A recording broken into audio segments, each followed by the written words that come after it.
इस समय देश में चर्चा का विषय है कि देश में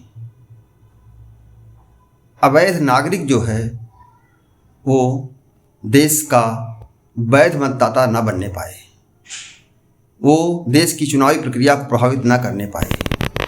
अन्यथा इस देश के साथ में बहुत तरह की साजिश चल रही, प्रत्यक्ष और अप्रत्यक्ष, कि देश के जनसंख्या विवरण को बदला जाए।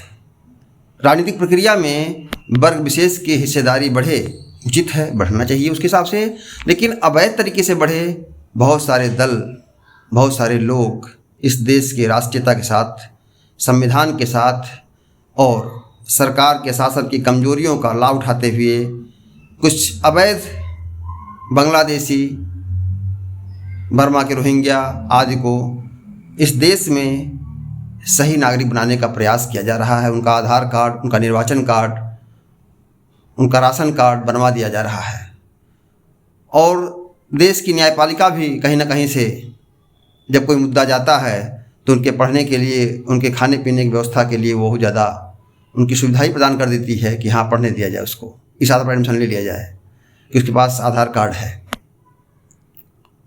लेकिन ये दीर्घकालिक के लिए कितना हानिकारक है इस देश की व्यवस्था के साथ में, इस पर हमारे देश के राजनीतिक दलों को, न्यायपालिका को विचार करना पड़ेगा। इसी पर एक छोटी सी बात कविता के माध्यम से भी है।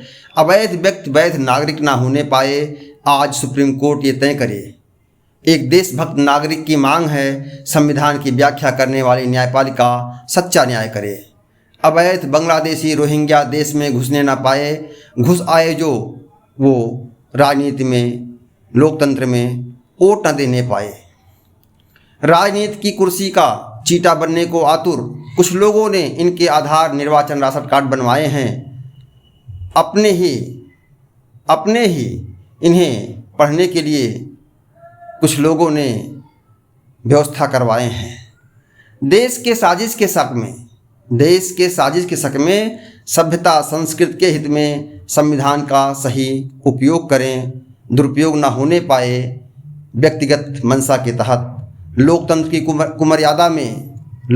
कुमर्यादा में देश की सभ्यता संस्कृति न जाने पाए, देश की सभ्यता संस्कृति न जाने पाए।